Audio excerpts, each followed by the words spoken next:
So for today, ang lesson natin still ay solving two-step equations. So katulad ng lesson natin ng isang araw. But for today, dalawang magkaibang method ang ipapakita ko sa inyo kung paano isosolve yung two-step equations. So yung first one, ito ay paggamit ng properties of equality. Ano ba yung mga properties of equality? So first, meron tayong addition property. So kapag sinabing addition property of equality, it means na kapag nag-add ka ng same number sa left at saka sa right side ng equal sign or ng equation, equal pa din yung equation mo. Balance pa rin siya. Okay? Hindi maaapektuhan yung value niya. Same with subtraction. So subtraction property, ibig sabihin, kapag nag-subtract ka sa left side, dapat i-subtract mo rin yung same number sa right side para equal pa din yung iyong equation. Okay? Same with multiplication and division. Mag-multiply ka or mag-divide ka ng same number sa both sides na equation mo, hindi pa rin maapektuhan yung value nila. Equal pa rin sila. Okay? So, yun yung first one. Yung second one, ito is very applicable lalo na sa SPED class. Yung mga nangangailangan ng visual representation kung paano isosolve yung two-step equation. So, later makikita nyo siya. So, simulan na natin yung first method, which is paggamit ng properties of equality. So, mapapansin nyo, same ang given natin. 2x minus 1 equals 13. Ito rin yung given na binigay ko nung gumamit tayo ng transposition method sa isang video. So, paano natin isosolve si x? So, kokopihin ko lang muna siya. 2x minus 1 equals 13.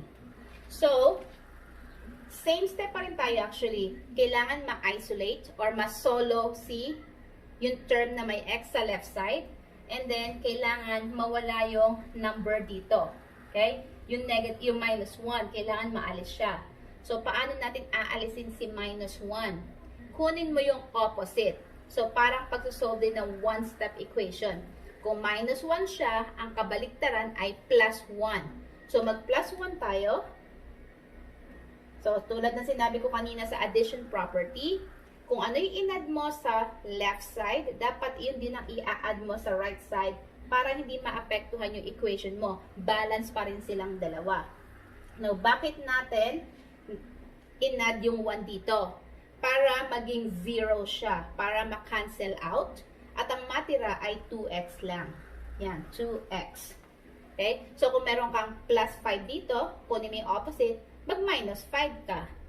Kung meron kang negative 10 dito or minus 10, kunin mo yung opposite, mag-plus 10 ka. So, ganun lang siya kasimple. So, equals. Na-cancel out si 1. Dito na tayo sa right side. 13 plus 1 ay 14. Yan. So, ngayon, meron na tayo one step dito.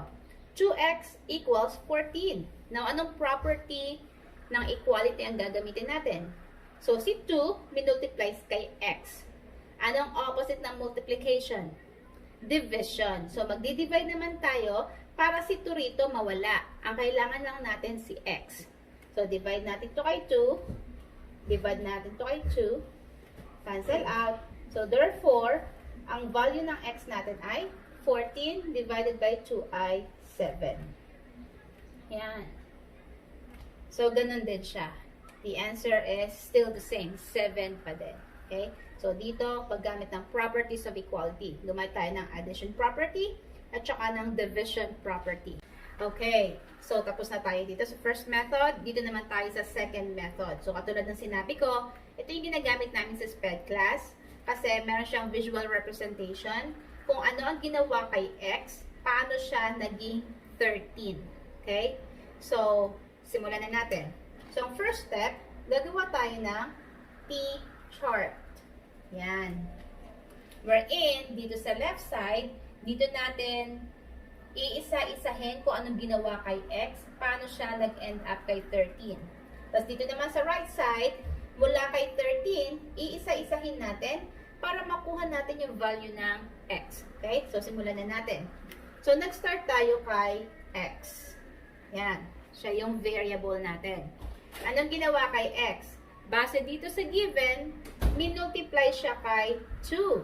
So, nag-times 2 tayo. Yan. Diba? So, si x, may multiply kay 2. And then, after siyang i-multiply kay 2, anong ginawa? Nag-minus 1. So, pagkatapos ng times 2, nag-minus 1 naman. I-stress out ko lang na yung x dito, ito yung variable natin. Tapos yung times dito, ay itong x dito, nire-represent niya yung multiplication. Okay? So, times 2 siya, tapos may minus 1. Tapos, nung nag-minus 1, ang naging final answer ay 13. Now, gawin naman natin pabaligtad. Mag-work backwards tayo. Mag-start tayo kay 13 para ma-solve natin si x. So, nag-start tayo kay 13. Yan. So, yun ang first number. So, paakyat tayo. Akyat. Yan. So, mula kay 13, diba? Para makuha sa 13, nag-minus 1 dito. So, kunin natin yung kabaligtaran. Ano ba ang kabaligtaran ng minus 1? Magpa-plus tayo. So, magpa-plus 1 tayo. So, plus 1. Ay, kasi natin to. Plus 1. At ang naging sagot ay 13 plus 1. Ang naging sagot ay 14. Okay? So, tapos na tayo dito. Tapos, dito, nag-times 2 tayo. So, ano yung kabaligtaran ni times 2?